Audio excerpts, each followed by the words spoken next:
Здравейте, маняци! Днес искам да ви представя Honor Magic 6 Lite. Така. Ето го телефончето в много интересен цвят. Сега ще го извадим от кутийката. Ще го стартираме. Цветът просто е уникален. Имитира кожа на допир, много приятен. Не се хлъзга, не остава отпечатъци. Както виж, че масово просто изглежда доста добре. Така, този е 256 ГБ версия на 8 RAM с H дисплей, извит. Красив е, но единствения минус на тези дисплеи, че трудно е да се слага някаква защита, нали, като протектори. Стъклата, които се предлагат масово, са с слепило само отстрани и по средата остава, който не е запознат. Ако не знаете, отивате някъде, предлагат ви, нали, протектор, не ви обясняват, че слепило само отстрани, в средата е кух. Така не го защитавате на 100%. По този начин понякога, нали, при писане, примерно, не може да контактува добре дисплея, изтърва. Нали.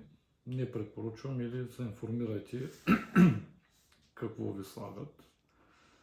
Най-добрият вариант за мен е хидрогел, специално който е хидрогел за извити дисплеи. Той е UV, т.е. той се изрязва на специална машина за модела, залепя се, после се слага в друга машина, вакуум, която го издърпва хубаво да прилепне най-вече в краищата. След това спуска за няколко минути на UV лъчи, за да го изпече. Тоест отначало самия протектор е мек, после става по-твърд след изпеченето.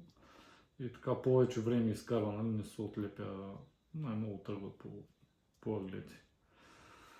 Също внимавайте с гръбчета, които купувате, някои са доста навътре, надигат, просто, нали, като съвети, защото специално тези телефони с извити дисплеи са доста претенциозни, бих казал, и наистина трябва да отидете на място, където знаят какво правят, не само да ви вземат парите, както масово се прави. Така малко се отклонихме.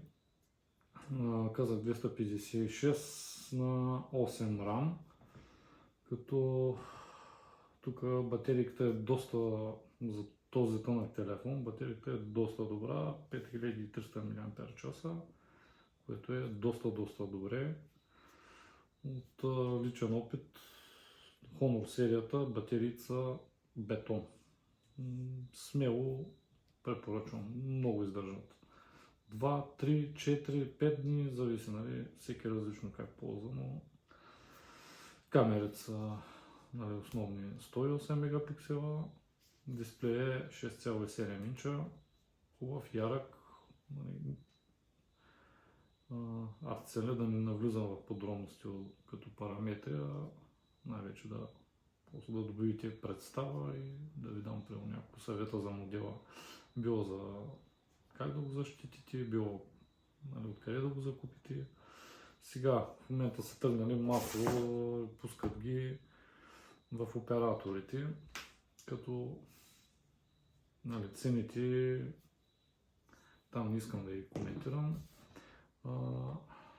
Сега цените, които откривам в онлайн магазини, да кажем цена от 460, 500, нали, средно 460-500 лева за този клас телефон. Просто чудесно. Като OLX Bazaar не знам доколко може да се открие под 460, като все още е нов модел и, нали, ако търсите по-упорито, чакате дебните деца вика, може и да хванете някаква офертичка по-надолу 460, да кажем 400 лева. Ако някой си преподписал договор, взимал го е по-ефтинко, иска да изкара някой лев, качил го е. Просто много красив цвета, просто е води са оранжев. 2 сим карти, 5G е телефончето. Като цяло и селфи камерата е добра. Предната камера наистина снима доста много добре. Просто наистина е доста добра.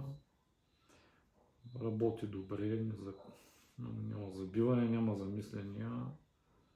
Хубав контраст, ярък дисплей, доста ярък. Не знам навънка как ще е на слънчева светлина, но предполагам, ще се вижда добре.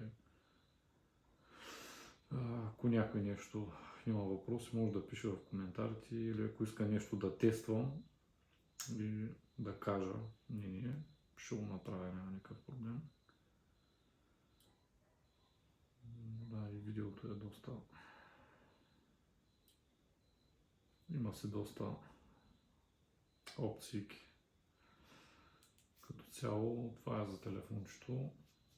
Моето мнение, ако сте привърженици на Honor, в този диапазон за като цена, ако търсите телефонче, бих ви го предпоръчал. Интересно е, нестандартно е.